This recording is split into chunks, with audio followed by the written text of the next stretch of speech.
Time.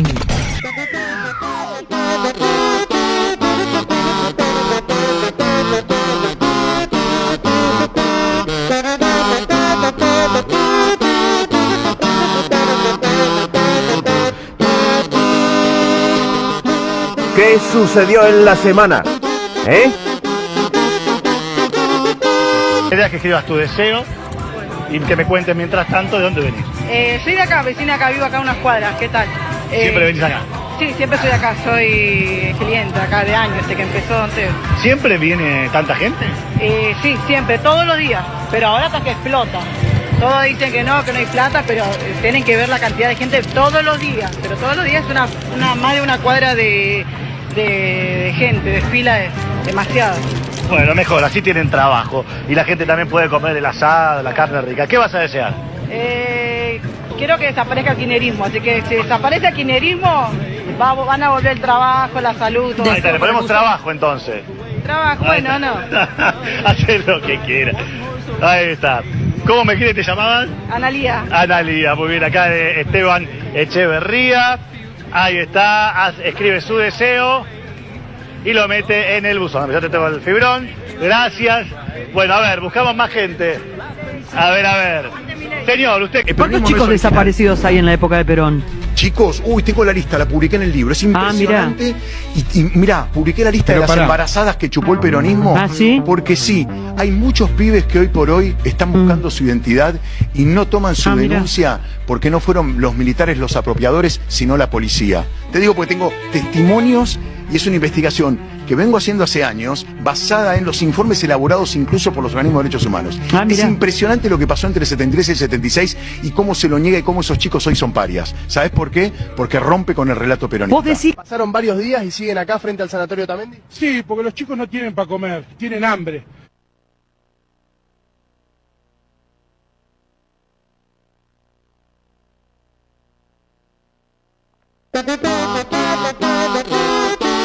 Beneficien a la gente que trabaja y produce, no beneficien a los que no hacen nada y viven de planes, entre otras cosas. Dejen de beneficiar a los delincuentes y saben que a los argentinos promedio se importa un carajo un preso en la Argentina de ustedes. Por mí vayan todos presos, me importa nada. Por eso, saquémosla bien, no que se caen. ¿Por qué no la sacó tu gobierno? Que generó 50% de gente en lo informal. Pero ¿por qué no lo hicieron? Si esta ley es de 1970 justamente, viene desde hace años, nunca lo lograron. Con esta ley no se logró. Esa fue una de las mayores críticas a todos los gobiernos. Pero usa el sentido común. Si con esta ley no se logró, no estará bueno probar. No sé si es mala o buena, no lo puedo determinar ahora. Sería hacer un... Pero te estamos marcando un punto de las horas extras y lo defendés igual. Pero ¿quién lo marca? ¿Vos que no entendés ni lo que es la ley? ¿Quién lo marca que es bueno o malo? O sea, dejá que lo debata el Congreso, dejá que se pongan de acuerdo. ¿De dónde saliste? Pero dejá que se pongan de acuerdo, a ver. ¿Dónde salió ahora? Ahora a sacar la mejor versión. Femenina. Es que, pero es que decís algo que es, o sea, insensato. Acá lo único que es insensato, lo único que se escucha de argentinos que no están, que están en la informalidad desde hace años. Bueno, el objetivo de esta ley, y ojalá lo cumpla, por supuesto, porque si no estaremos debatiendo después diciendo que era un desastre, pero sin lugar a duda, o sea, ojalá puedan cumplir este objetivo con esta nueva ley para que más empresas empiecen a contratar gente en blanco y que la gente el día de mañana pueda jubilarse. Se tomó bastante deuda este año, vos sabés, y no hubo obra pública tampoco para justificar la infraestructura. ¿Cómo lo analizas eso? Lo que ocurre es que la obra pública estaba totalmente desmedida. Mirá, yo soy del conurbano del río San Martín, fui empleado del Estado y viví en mi propia. Antiguamente el 90% de todo lo que era infraestructura era un robo. Así lisa y llanamente era un choreo total. Entonces ahora por un lado también se están quejando de que no hay infraestructura, pero yo lo vi en carne propia, que lo que costaba 1.000 lo facturaban 150.000 y encima no lo hacían. Pero a mí me pareció súper interesante lo que dijo Moreno, porque hace mucho creo que era candidato a jefe de gobierno y yo le hice la misma pregunta y se la quiero repetir ahora como candidato a presidente. Suponiendo que usted sea, como dice, el único candidato peronista, el único candidato que refleja los valores peronistas, ¿por qué cree que no enamora a buena parte de la sociedad con esas ideas peronistas y que, bueno, sigue teniendo una intención de voto tal vez demasiado baja para ser el único candidato peronista? ¿Qué gobernaste vos? Yo, no, yo, a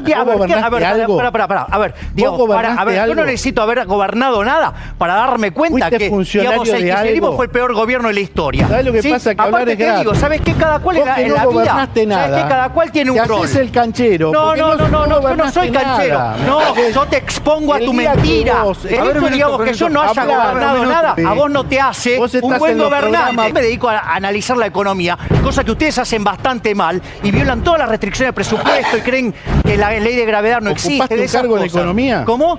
¿Ocupaste un cargo en economía? Que yo no haya ocupado ningún cargo, ¿sí? Debería ser más Eso no respetuoso. quiere decir y no habilita que ustedes hayan hecho las cosas bien. Ustedes las hicieron espantosamente mal. ¿Y sabés lo que te condena? Los datos. Que vos, como todo peronista, no los podés soportar porque te juegan en contra. Sos gorila. Ustedes viven Vos sos de gorila. espalda a los datos. Claro, descalificame. Soy todo lo gorila que quieras. ¿Sabés qué? Me vivo alimentando a bananas. Pero ¿sabés cuál es el tema? Vos no podés bancarte los datos porque ustedes son la decadencia argentina. Y la provincia de Buenos Aires es un caos. Los hospitales son una basura. Las rutas son inmundas. ¿Sabés cuál es tu problema? Vos de acá salís en un auto y no hablás con la gente. ¿Quién te dijo que no habló con la gente? Ajá, vos tenés el monopolio de hablar con la gente. Ayer estuvimos en Vos sos el campeón del buenismo. Ay, qué lindo, qué maravilloso. Ay, ¿sabés lo que pasa? Que sos una payasada lo que estás diciendo. Entonces, ¿sabés lo que pasa? Que vos desde la poltrona hablás y decís, nunca administraste. Hacer el payaso te queda mal. ¿O vos te crees que no existe la estadística, la econometría? ¿Sabés qué? Todas estas cosas los economistas vivimos midiéndolas. ¿Para qué? Para que algún conjunto de bestias se pongan de espalda para decir, no existe la ley de gravedad. ¿Sabés qué? Gracias al proyecto de Alberti, que es el que yo defiendo, Argentina fue el quinto país del mundo. ¿Sabés hasta cuándo? ¿Sabés hasta cuándo? Hasta cuando llegó el general Perón, entró con un golpe de Estado de ser el quinto país del mundo. Hoy oscilamos entre el 50 y el 70. Eso es el peronismo. Miriam Bregman, juraste por Palestina. Yo quiero hacerle una pregunta al bloque de izquierda. ¿Qué relación tiene su bloque con la organización Boicot? ¿Quién los financia? ¿Están recibiendo fondos de organismos supranacionales para hacer una campaña internacionalista contra el gobierno democráticamente electo de Javier Milei? ¿Están ustedes llamando al alzamiento en las calles para lograr un golpe de Estado desde hace 2 años y lo han intensificado porque saben que están perdiendo? Necesito saber si ustedes trabajan para la Argentina o para los intereses de una nación como Irán, que tiene la finalidad de inmiscuirse en las democracias de otros países. Quiero saber si ustedes están acá por Argentina o están por Hamas. Solamente eso. Gracias, señor presidente.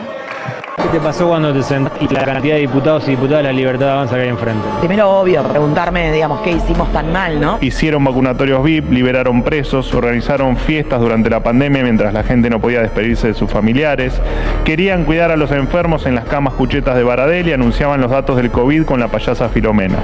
Llegaron a la mesa contra el hambre o a la mesa del hambre en autos de lujo, se beneficiaron de la obra pública y los seguros del Estado, mandaban a sindicalistas a controlar precios, midiendo el tamaño de las góndolas con 1 metro. En el contexto de la invasión a Ucrania, el presidente Fernández anunciaba el inicio de la guerra contra la inflación, combatían la violencia de género inaugurando bancos rojos, impusieron el lenguaje inclusivo para todos los documentos del Estado, inauguraban hospitales e insumos, gastaban el dinero de los contribuyentes en bubucelas, geles íntimos y penes de madera, se aliaron a Irán, Cuba, Nicaragua y condecoraron al dictador Maduro y hasta navegaban en yates en el Mediterráneo mientras la vida de los argentinos empeoraba cada vez más. Resulta imprescindible recordar de dónde venimos, porque quieren olvidar el punto de partida, pero nosotros no, porque olvidar sería faltarle el respeto a millones de argentinos que sufrimos ese desastre. El 2023 fue el año de la decadencia convertida en norma. Inflación 211% anual, riesgo país por encima de los 2.500 puntos básicos, 41,7% de pobreza, esto quiere decir que más de 19 millones de argentinos empobrecidos, y mi provincia, la provincia del Chaco, convertida en un símbolo de total abandono, con el aglomerado urbano más pobre de toda la República Argentina, el 65,2% de pobreza en la capital y en el Gran Resistencia. 1 de cada 4 chaqueños en indigencia. 1 de cada 4 argentinos del Chaco sin poder comer. Eso no es estadística, eso es dolor. Y mientras el pueblo sufría, había otro país paralelo. El país de los intermediarios, de los gerentes de la pobreza, de los que manejaban cajas, planes y extorsión. En el Chaco lo sabemos muy bien. Lo vimos circular como dueños del territorio. Y por citar nada más algunos ejemplos, Emerenciano Sena, que seguramente muchos de ustedes habrán escuchado de él, Tito López, Carlos Barraza, Lucas Torales, Diego Rolón, Juan Carlos Rolón, Jorge Bregui, y podría seguir, porque lamentablemente la lista es bastante extensa. Hoy, muchos de estos siniestros personajes afortunadamente están presos. Pero las consecuencias sociales de este perverso modelo que defendieron algunos de los hoy miembros de este Congreso, las seguimos pagando nosotros. Por eso hoy estamos acá, no para mirar el pasado, pero tampoco podemos olvidarnos de él o intentar volver a ese horror. Estamos acá para decir claramente: a ese país no volvemos más. Uy, nos rompieron el orto. Las siguientes empresas, a las que les interesa la opinión y las ideas, presentan Vamos a portarnos mal, con la conducción del periodista Marcelo Lippi. Promat, materiales eléctricos, Avenida Rodríguez Peña 1770 Santos Lugares, teléfono 4757-3954. Pinturería Tricolor, Avenida Rodríguez Peña 1624 Santos Lugares, 4712-6471. Auditel, Avenida La Plata 3623 Santos Lugares, teléfono 11 54 37 89 21. Tienda de electrónica, reparaciones, TV, audio y video. Verónica Versace, Avenida La Plata 3664 Santos Lugares. Toda la moda en un solo lugar. Verónica Versace. ¿Qué sería de mí? Avenida La Plata 3672 Santos Lugares. Fiambres y charcuterie de la mejor calidad. Más útiles. Avenida La Plata 3444 Santos Lugares. Teléfono 11 5908 6505. La librería más completa de Santos Lugares. Chiqué. Regalos y deco que tu hogar merece. Avenida Rodríguez Peña 1711 Santos Lugares. Teléfono 15 66 66 40 44. Joyería y relojería Benítez, Avenida La Plata 3719, Santos Lugares. Compramos oro y joyas y reparamos relojes antiguos.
Y 15 de la noche, ¿cómo les va, gente linda? Buenas noches, feliz año nuevo para todos. Ojalá que este año sea realmente lo que uno pretende que sea, así lo mejorcito de lo mejorcito de lo mejorcito.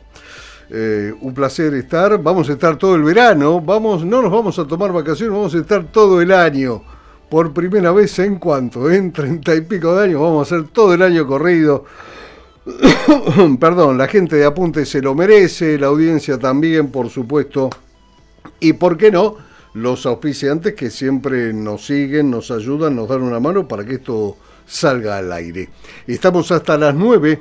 Nos podés seguir en el Instagram, @apuntesfm989, en la web www.fm989.com.ar, 2 líneas telefónicas para que salgas al aire, comentes y digas lo que quieras, 11 22 35 22 72 y 4712 3514.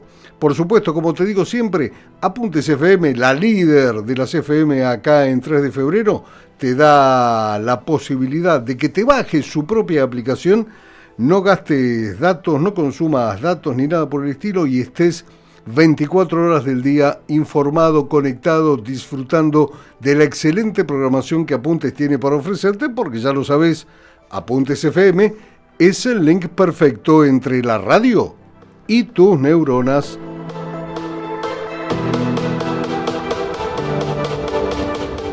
Y esta noche una figura estelar está en la operación técnica porque sospechamos que Leonardo Weissman está de vacaciones, 15 días. 15 días.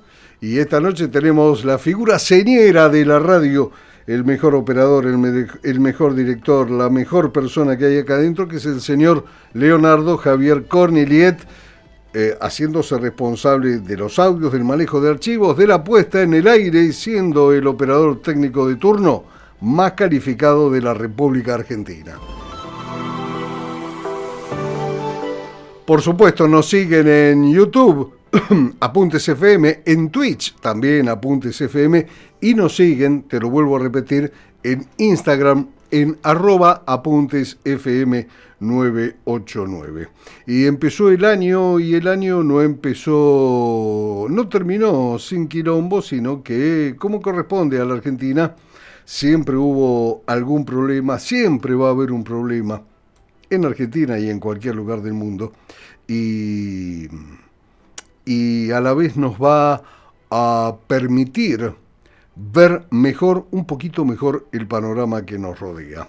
Porque si te pones a pensar, a diferencia de otras crisis de fin de año, que históricamente estaban asociadas en el imaginario político a gobiernos no peronistas, porque en diciembre siempre había quilombo en los gobiernos no peronistas. Había más marchas, había más piquetes, había saqueos, ¿sí?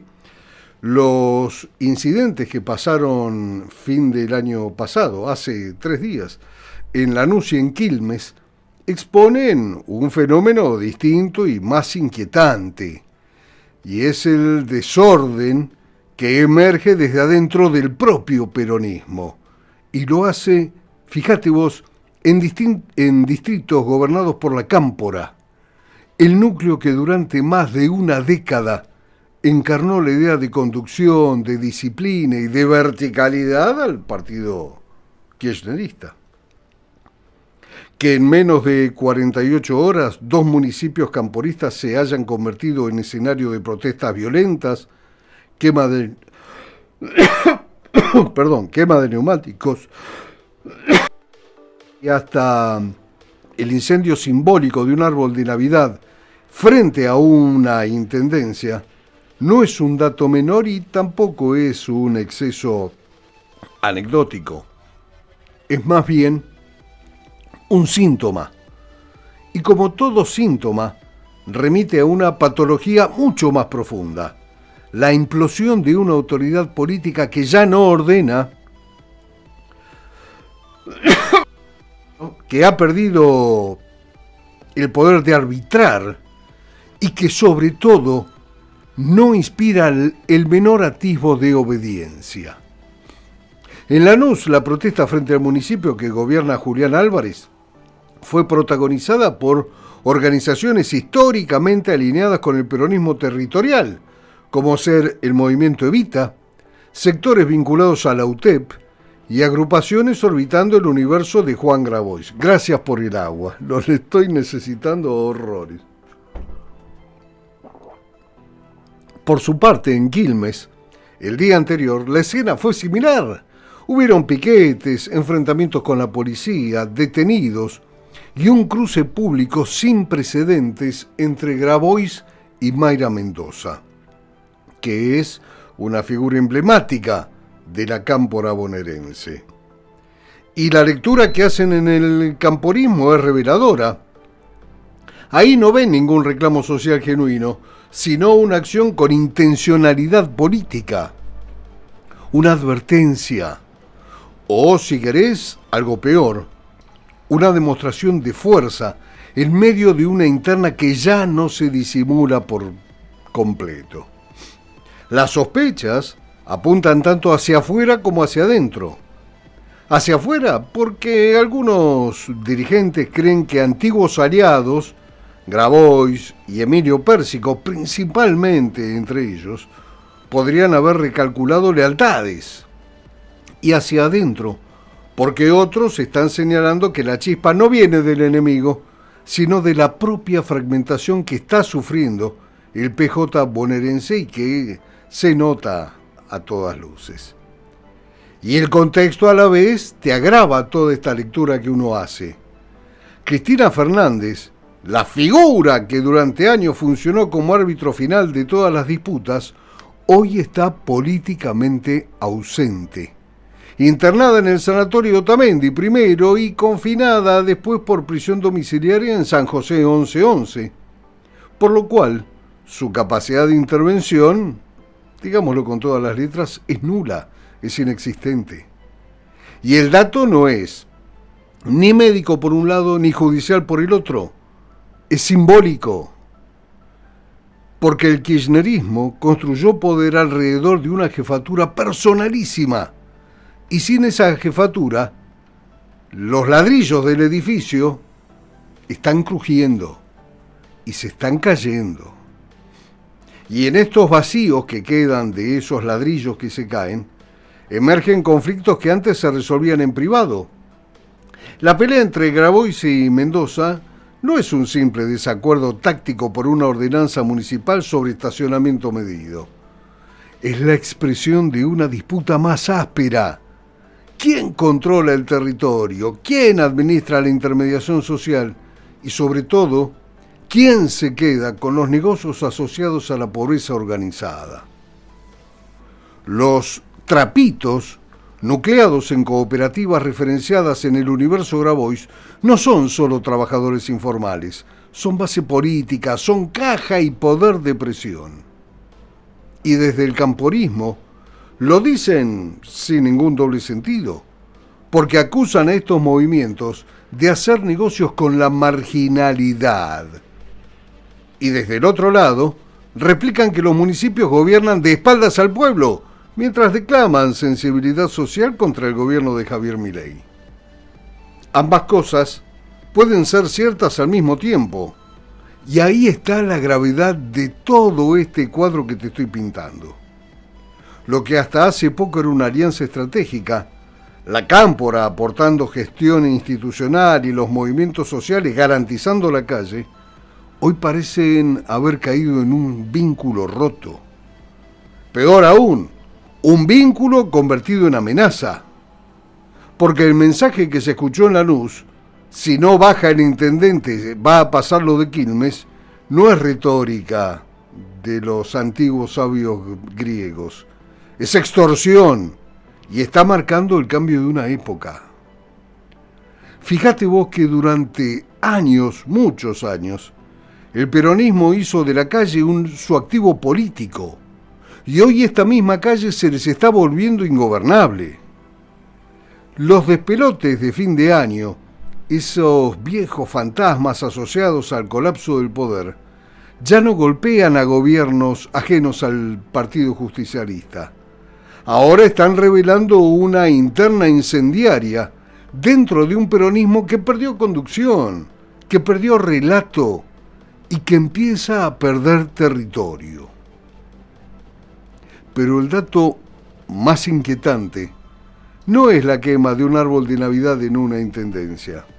Es la certeza de que sin Cristina, el kirchnerismo dejó de ser un sistema de poder coherente y pasó a ser una suma de facciones que están en disputa en el medio de la calle. Y ya sabés que cuando el peronismo se pelea consigo mismo, la calle deja de ser herramienta y se transforma en un espejo. Un espejo incómodo que devuelve una imagen difícil de aceptar. Y esa imagen refleja el fin de un reinado que ya no tiene poder de ordenar siquiera a los propios.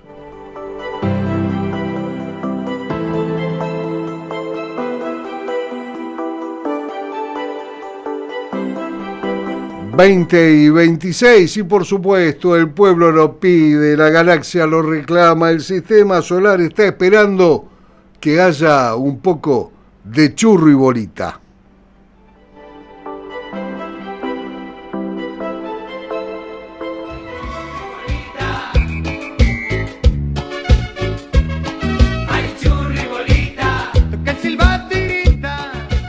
Aquel que sostiene la frase que dice donde hay una necesidad y hay un derecho, yo les quiero preguntar, ¿qué necesidad o la necesidad de quién quisieron atender con la compra de los perros de madera? Es todo y gracias, presidente. Gracias, señor diputado. No es pedir perdón. Entonces, si no tenemos la capacidad de hacer autocrítica y pedir perdón, ¿por qué la gente nos va a creer para adelante? Yo lo digo con absoluta libertad, se enoje quien se enoje. Y en ese periodo, como no teníamos crédito externo, financiamos todo lo que era ATP, IFE, con emisión. Ahora, y hoy lo paga la gente con inflación. Eso no es pedir perdón. Entonces, si no tenemos la capacidad de hacer autocrítica y pedir perdón, ¿por qué la gente nos va a creer para adelante? Vale la pregunta. ¿Es necesario traducir? No, hay que hacer una pregunta después de esto. ¿La Libertad Avanza quiere tirar opositores en aviones al mar o al Río de la Plata? Eso es lo que hay que preguntar. Ese es un proyecto de ley que están analizando en este programa porque hay una diputada nacional que está hablando de presentar proyectos de ley. Hay alguien que le apunta a la diputada nacional que un posible proyecto de ley puede ser ese. No, porque está hablando de desregular, de no sé qué. Lo que sí pasó en estos 9 meses y por decisión es que la inflación que tenemos acumulada se debe a la devaluación que hizo el gobierno de Javier Milei, responsabilidad de Javier Milei. ¿En serio, Sí, claro, en serio tu análisis inflacionario responde a la devaluación, a la corrección del tipo de cambio? ¿En serio me decís? La devaluación de diciembre corresponde efectivamente a lo que generó Javier Milei. ¿En serio me decís? Sí, ¿ese es tu análisis del porqué de la inflación? Sí. Bueno, en principio, evidentemente no entendiste nada de lo que dije. Y todos los males que estamos viendo en la Argentina son casi con exclusividad responsabilidad del kirchnerismo y de los 20 años de desastre que han ocurrido en la Argentina. Si se quiere entender desde tu visión, bárbaro. Si no lo querés entender, bárbaro también y te respeto. Pero si realmente crees que la falta de recursos y la devastación que hay en la Argentina son por los 9 meses de gobierno, no sé dónde estabas el 10 de diciembre. O el 9. Estamos de acuerdo que la devastación viene de años. Por eso, pero ¿estás de acuerdo que la devastación viene de años? Yo creo que hay cuestiones que andaban mal y cuestiones que estaban bien. El gobierno está... ¿Cuál? ¿La de los jubilados andaba bien? ¿Que el último año perdieron un 30% de su poder adquisitivo? No, el gobierno a lo largo de 9 meses... Perdóname, en el 2023 vos estabas notificado que las jubilaciones perdieron en términos reales un 30%. No, claro, las jubilaciones perdieron, las más altas, la de la mínima, se mantuvo. Pero no importa, se acumulada se debe a la devaluación que hizo el gobierno de Javier Milei, entonces diciembre. Y eso es responsabilidad de Javier Milei. ¿En serio me decís? Sí. ¿Ese es tu análisis del porqué de la inflación? Sí. Lo que sí pasó en estos 9 meses y por decisión es que la inflación... El viernes, que un periodista, ponele, un periodista decir, acabo de chequear, viernes, a la noche, acabo de chequear, Mar del Plata, solo el 30% de ocupación. Solo 30% va a ser un fracaso. Y el viernes a la misma hora había 5.000 autos que estaban por pasar en el peaje. Pero para la nueva, está bien. Como no se chocaron contra los datos, ¿viste? Dijeron, no podemos negar los datos, aunque ellos lo hacían. Bueno, sí, pero el consumo fue más austero. No es el consumo, sino que el gasto promedio fue menor de lo esperado. Claro, terminan de entender que metiéndole miedo a la gente no van a ninguna parte. No, pero la verdad que son, a esta altura me dan mucha ternura. Sí. Mucha, pero mucha ternura.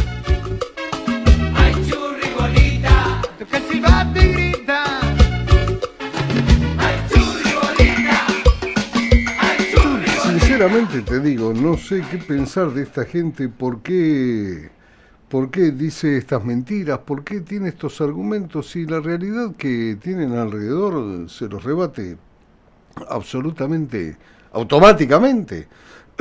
No sé por qué dicen estas pelotudeces. Que pueda ser la desesperación por el territorio que están perdiendo, por el terreno que están perdiendo, políticamente hablando, que pueda ser porque hay por ahí encuestas que dicen que muchos militantes están pasando del lado de los libertarios, que pueda ser porque hayan visto o se hayan dado cuenta de todas las mentiras de los últimos 20 años. Todo eso puede ser realidad, pero muchachos, dejen de mentir tan descaradamente.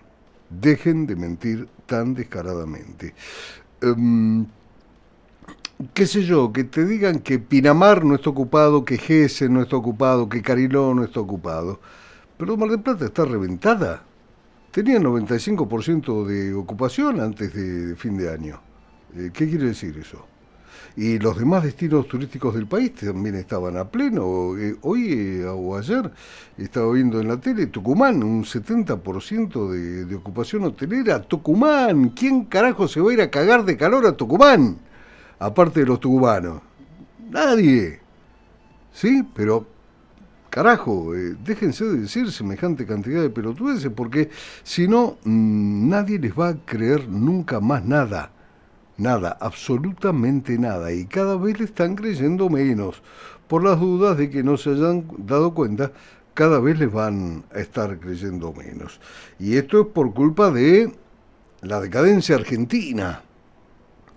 Que cuando uno se pone a hablar sobre la decadencia argentina, hasta 2019, si tenés un poquito de memoria, se solía utilizar un periodo inmoral de partida fijado en el surgimiento del peronismo.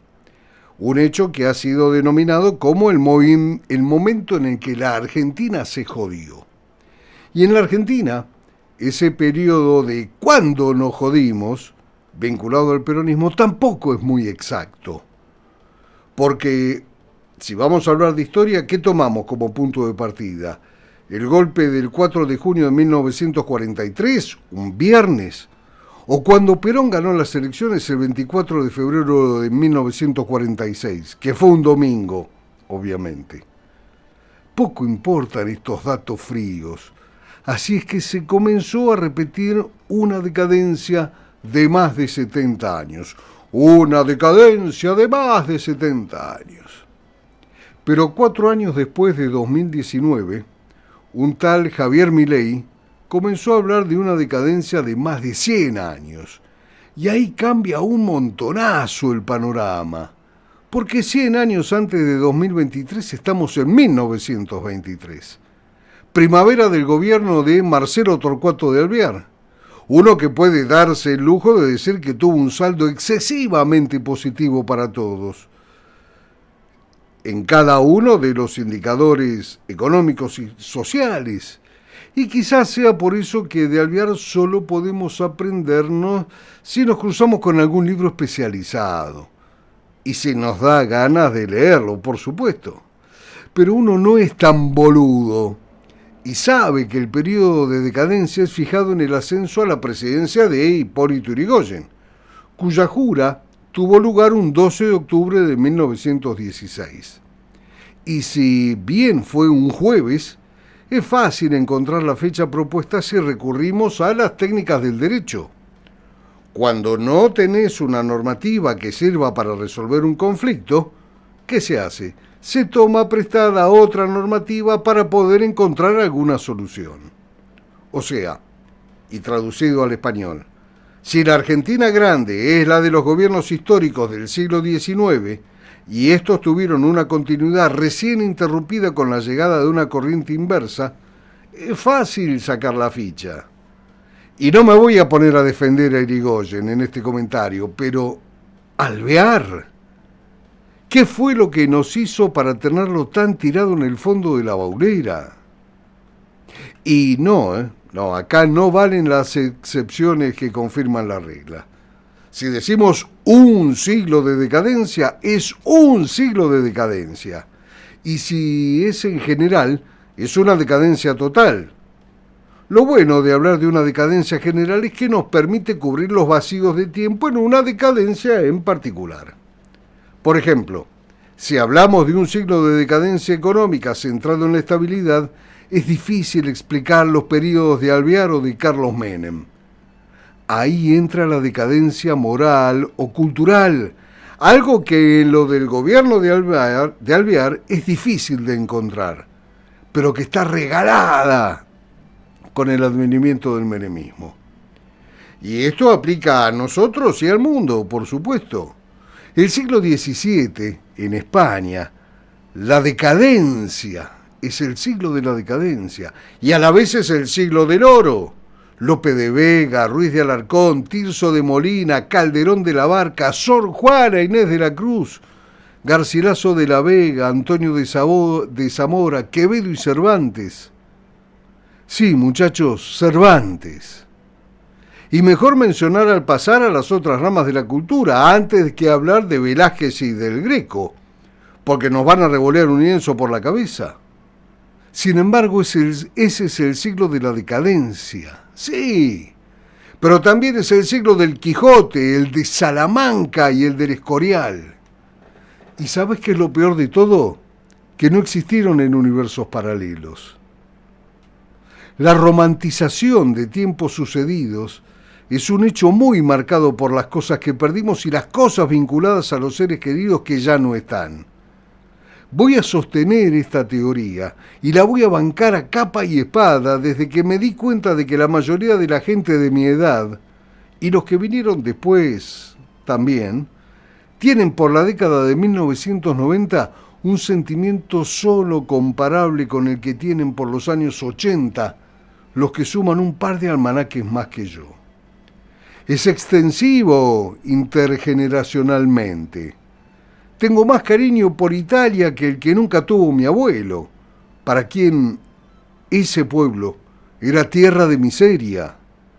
Y como yo, sé que somos muchos los que nos sentimos identificados con un lugar al que nuestros ancestros no querrían volver, ni bajo promesa de ganarse la lotería.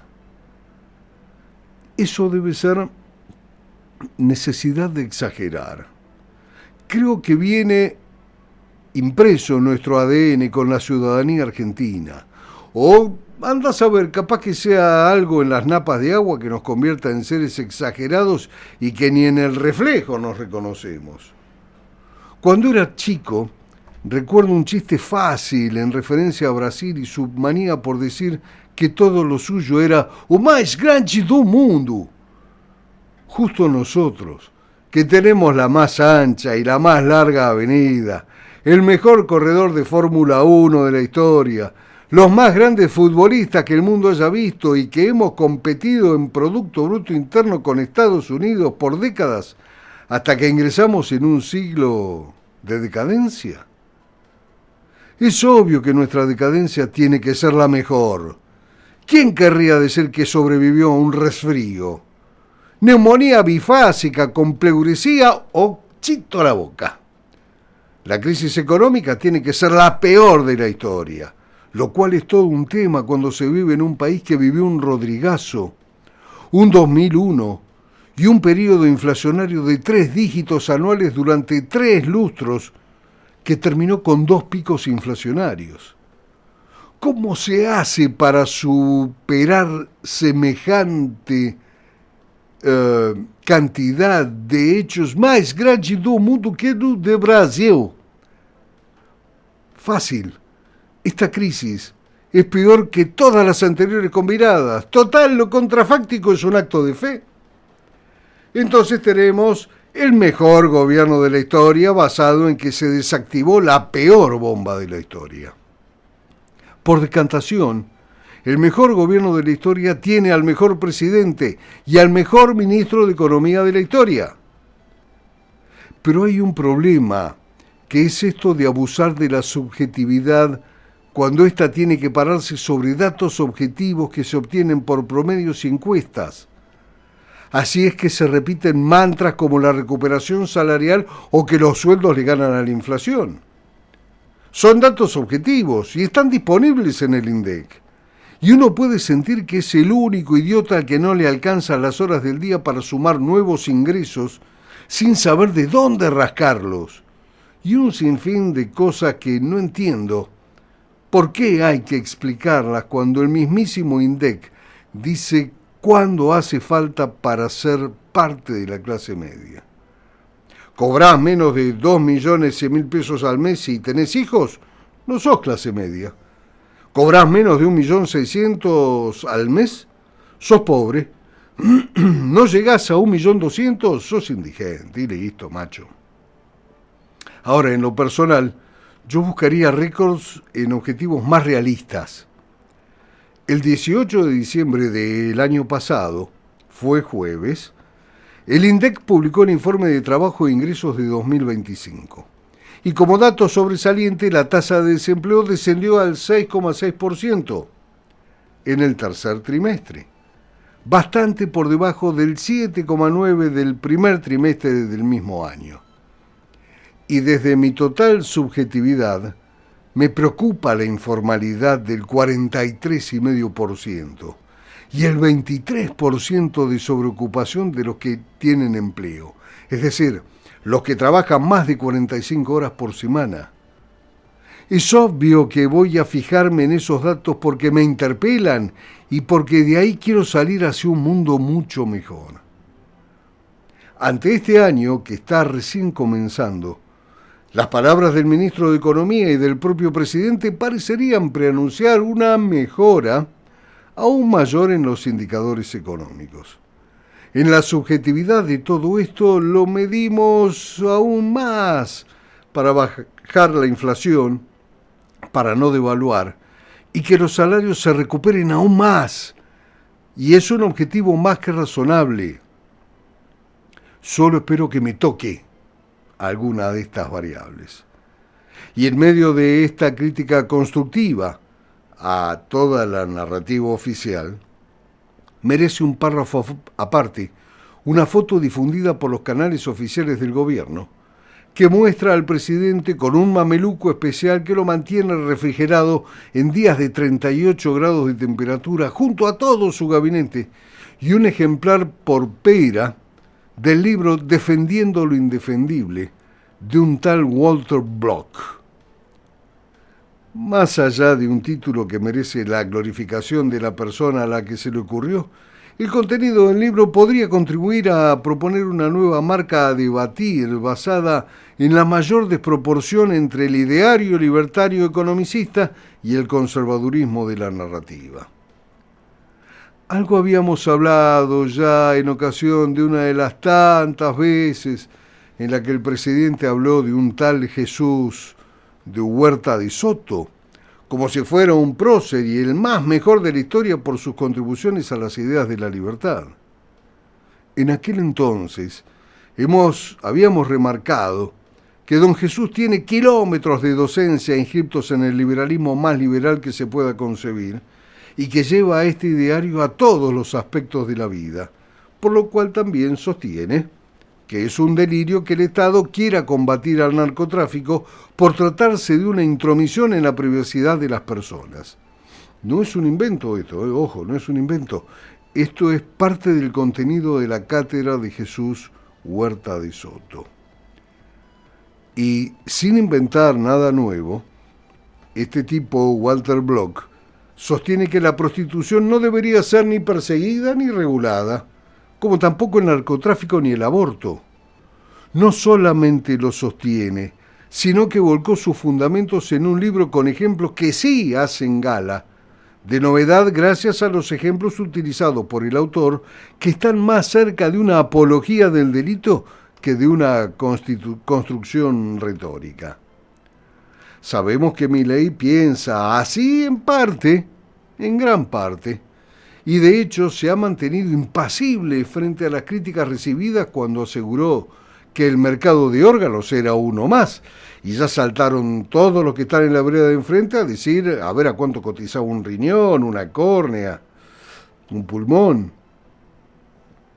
Dentro del ideario, en los marcos de la teoría, tiene sentido en el mismo principio que se contradice con la postura del presidente respecto del aborto. Es mi cuerpo, es mi decisión. Y como dicen de la vereda del frente, mi cuerpa. Sin embargo, Milei se ha mantenido firme en su postura de calificar la interrupción del embarazo dentro de las primeras semanas como un asesinato agravado por el vínculo, un tipo de marca de la legislación penal que esa misma legislación penal sanciona con la prisión perpetua. Antes, me preguntaba si Milei realmente había visto, leído y oído todo el pensamiento de don Jesús Huerta de Soto. Ahora me pregunto si leyó el libro que regaló, el de Walter Block. Si lo hizo, que es más que probable, la pregunta pasaría a ser otra. ¿Aún sostiene lo que dijo en campaña o lo que sostiene el libro?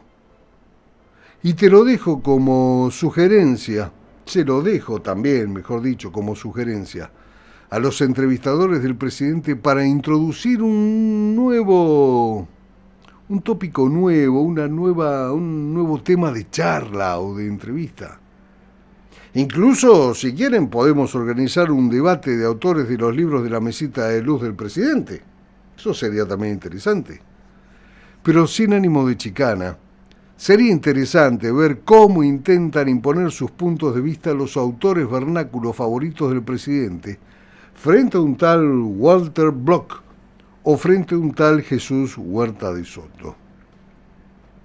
Y ya para ir redondeando, ya que también estamos con brotes megalómanos en el Congreso, quiero actualizar el número de vacantes en el Poder Judicial, que para el final del mandato de Alberto Fernández estaba en 278 puestos. Al día de hoy son 330, y en los próximos meses va a ascender a 363. ¿Por qué digo esto? Porque el Poder Ejecutivo tiene más de 200 pliegos a disposición para cubrir esos lugares con la aprobación del Senado. Y si no lo hacen, vamos a seguir con cada vez más causas concentradas en cada vez menos jueces y con delirios a los que ya nos acostumbramos, como que una sala de una Cámara de Apelaciones pueda fallar a favor o en contra con el voto mayoritario del único miembro que la compone. Si se hace, vamos a presenciar el récord del gobierno con mayor cantidad de nombramientos judiciales de la historia. Bueno, ponele, de la historia argentina. Bueno, ok, de la historia argentina desde la inclusión de los diputados porteños en el Congreso, que empezó a laburar allá en un 26 de mayo de 1862, y que si la historia y el almanaque no me fallan, me están remarcando que era un día lunes.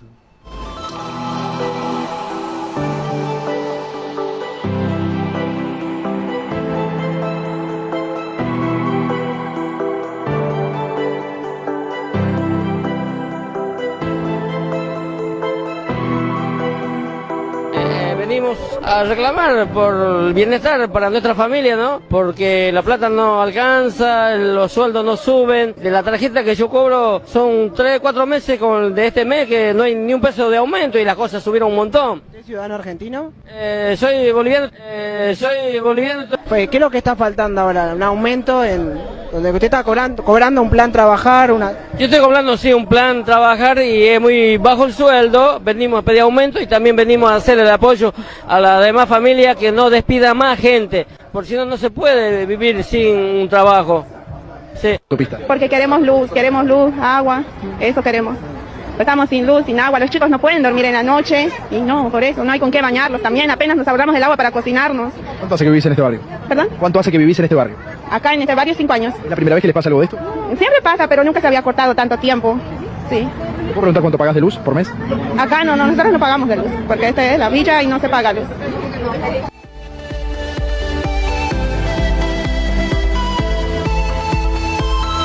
Gente que no paga los servicios que consume. Gente que no paga los servicios que consume y se queja porque le cortan los servicios. Esto es todo lo que ha destrozado el peroncho-kirchnerismo en estos últimos 22 años, desde 2003 a esta parte.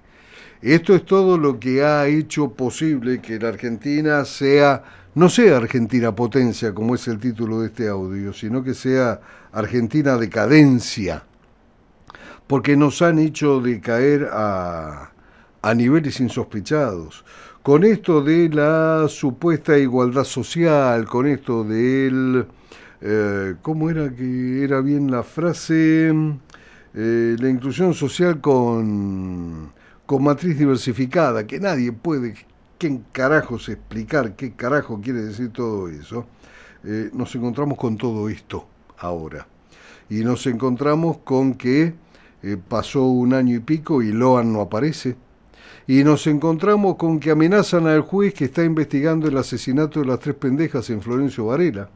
Y Pequeño J no aparece, y el jefe de Pequeño J no aparece, y nadie sabe qué carajo pasó, ni cómo se afanaron esos 30 kilos de coca que dicen que se afanaron, ¿sí? Que ya lo comenté, cómo una chica se mete 30 kilos de coca en una carterita, en una mochila, ¿cómo hace? Nadie lo puede explicar. Y después tenés los diputados y senadores que cobran muy buenos sueldos y que no hacen un carajo, y se dedican a pelearse y a putearse entre una banca y la otra, y una le dice puta y la otra le dice ignoranta, qué sé yo, y no llegan nunca a nada. Y lo peor del caso, después de todo esto, es que años y años después llegás a entender el famoso teorema de Baglini. ¿Se acuerdan de Raúl Baglini? El gordo grandote deforme. Uy, estoy diciendo gordo grandote deforme cuando tendría que decir señor con sobrepeso y un físico. No sé qué. Y la puta que los parió. Que estaba sentado entre el Chacho Álvarez y Leopoldo Moró, cuando Moró era radical. Era radical de pura cepa, ¿sí? Porque vino a inaugurar el búnker de Chiche Dátori con Marcelo Locati acá en Caseros, ¿sí? Papito lo trajo. A Leopoldo Moró y a Cecilia Moró. Estas son cosas que uno debería confesar, pero ya es tarde para todo. Raúl Baglini fue famoso por un famoso teorema que decía que cuando uno no tiene acceso al poder, pide cosas imposibles. Por ejemplo, que todos los pibes de todos los colegios de todo el país, privados, religiosos o públicos, tengan derecho a tener un autito a control remoto con pilas que las va a pagar el Estado cada vez que necesiten cambiarse. Está bien, es un pedido, dale, perfecto, para los chicos de primero, segundo y tercer grado, fantástico. Y cuando llega al poder este ciudadano, que vos le decís, ¿te acordás que vos decías que tenían que tener un autito, control remoto, con las pilas pagas por el Estado, de primero o tercer grado? Los tipos que te dicen, no, pero lo que pasa, la situación económica del país no permite que hagamos ese tipo de gastos, que son superfluos, es más productivo ponerles proveerlos de la copa de leche, darles un mendrugo de pan todos los días para que por lo menos desayunen, ¿sí? Ya van cambiando y se van dando cuenta que lo que decían en el llano son las pelotudeces que ahora critican cuando están un poquito más arriba. Cuando toda esta manga de impresentables que están en el Congreso, los intendentes, los concejales, ¿sí? ¿Por qué no? Vamos a hablar de todos los que tienen un cachito así de poder, se den cuenta que lo que dicen dista mucho de lo que hacen y que lo que hacen no tiene nada que ver con la realidad que los rodea. Ahí capaz que nos damos cuenta de que Argentina puede llegar a ser un país. Mientras tanto, seguiremos boludeando ¿sí? Y seguiremos pidiendo más pasajes en avión y los canjearemos por guita, porque lo que nos gusta es la guita, ¿sí? Nada más que eso, la guita. Y así va a ser el cuento de nunca acabar, hasta que alguien le ponga un límite. A mí no me sirve en lo personal que el presidente y la vicepresidente no se aumenten el sueldo, cuando sí se lo aumentan el 100% a todos los funcionarios que los rodean. Porque esos funcionarios no necesitan que les aumenten el sueldo, como ellos tampoco necesitan que les aumenten el sueldo, porque tienen todo pago. Si nosotros les pagamos todo a todos, ¿o no? Entonces, muchachos, tratemos de ser un poco serios, ya que ustedes dicen ser más serios que los anteriores, traten de demostrarlo.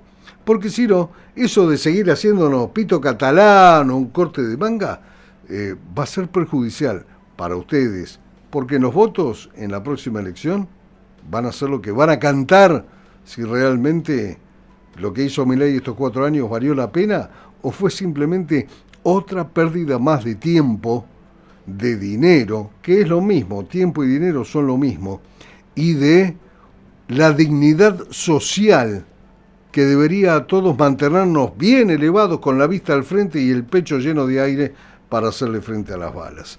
Gente, que tengamos un excelente fin de semana, una bellecitud, los auriculares nuevos, la verdad que divinos, se escuchan que son la maravilla. Pero los negritos que estaban acá andaban bien, ¿eh? No, los otros, los que eran parecidos a este. Ah, están ahí arriba, ya no los había visto. Igual, fantástico. Si apunte SFM invierte, es porque vale la pena invertir. ¿Te apago todo? Ah, bueno. ¿Quién lo donó? Gabriel Morillo de Amigos de Ley los donó. Daniel Morillo de Amigos de Ley. Daniel, sos un ídolo. Donaste 4. Sos un ídolo. ¿Te apago todo? Bien ahí. Nos vamos. Buen fin de y por supuesto, pórtense mal. Apaga la compu y el celular. Olvídate por un rato del Twitter y el Facebook. Relájate. Relájate. Cerrá los ojos. Disfruta de los sonidos del verano. Y disfruta de los sonidos del verano. 989 98.9. Compañía, calidad y mucha música.